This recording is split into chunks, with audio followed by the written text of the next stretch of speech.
This question refers to the elements in the first three periods, hydrogen to argon, of the periodic table. Part A. Select an element from the first three periods that fits each of the following descriptions. 1.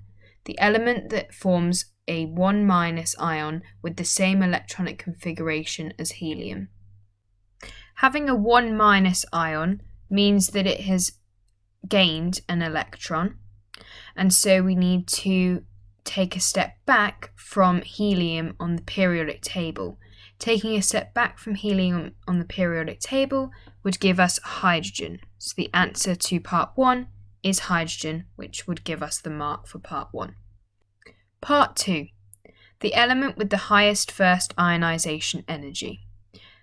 First ionization energy increases diagonally from the bottom left to the top right of the periodic table. Therefore, the element with the highest first ionization energy would be in the top right of the periodic table, and that element is helium. So to get the mark for part 2, you need to write helium. Part 3. The element in period 3 which has the successive ionization energies shown below. What we first need to identify is the large jump in ionization energy, and that jump is from second to third, which means that it has a 2+ charge. So we're looking for an element with a 2+ charge in period 3, and this element is magnesium. So to get the mark for part 3, we need to write magnesium on the answer line. Part 4. The element which forms a compound with fluorine that has octahedral molecules. What this question means is that we're looking for an element that will form 6 bonds with fluorine. In other words, produce a compound with hexafluorine. And the element that will do this is sulfur. So to get the mark for this question, you need to write sulfur on the answer line. Part 5. An element which reacts with water to form an acidic solution. An example of this would be chlorine, and the solution that chlorine would form would be a mixture of hydrochloric acid, so HCl, and hypochlorous acid, which is HOCl. Both are acids, so would be an acidic solution, and therefore to get the mark for part 5, you write chlorine on the answer line. Alternatively, fluorine would be an acceptable answer to part 5 and would form hydrogen fluoride and hypofluorous acid.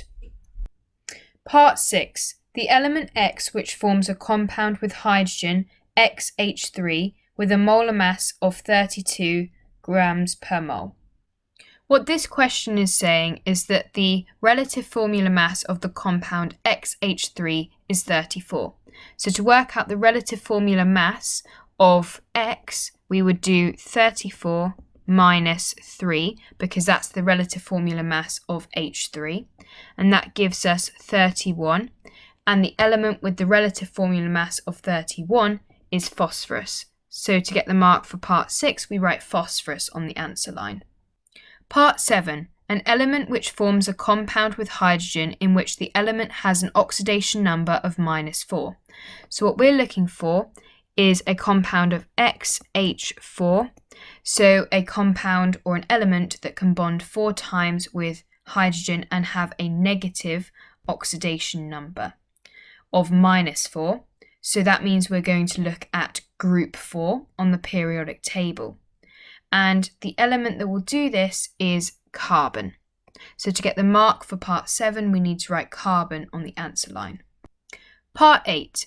The element which has a density of 1.33 times 10 to the negative 3 grams per centimetre cubed at room temperature and pressure.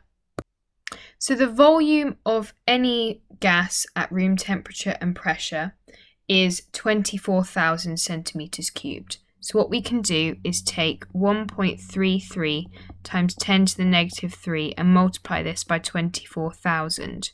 This will give us the relative formula mass of the element, and it equals 32. So that means that the element we're looking for in part 8 is oxygen. So to get the mark for part 8, we write O2 on the answer line, because each relative formula mass of oxygen is 16, so O2 would be 16 times 2, which equals 32. Part B. Table 1.1 shows some properties of period 3 chlorides. Explain the properties shown in Table 1.1 in terms of bonding and structure. Firstly, we're going to talk about the properties of NaCl and MgCl2. The first thing we need to comment on is the type of bonding. These are giant ionic lattices. Then we're going to talk about the electrical conductivity, and notice that it goes from poor to good when it goes from solid to liquid. And that is because the ions are mobile in liquid states and not in solid states. So they can carry an electrical charge in liquid states but not solid. And that is why they are better electrical conductors when they are liquid. So now we're going to talk about SiCl4 and PCl3 and SCl2. All of these are simple molecular structures, and so they are held together by London forces of attraction. And therefore, we need to make an overall comment on the melting points. So NaCl and MgCl2. And because ionic bonds are stronger than London forces, that is going to impact the melting points of these two different types of compound. And it means that NaCl and MgCl2 have higher melting points because they're held together by ionic bonds and not London forces, or not only London forces.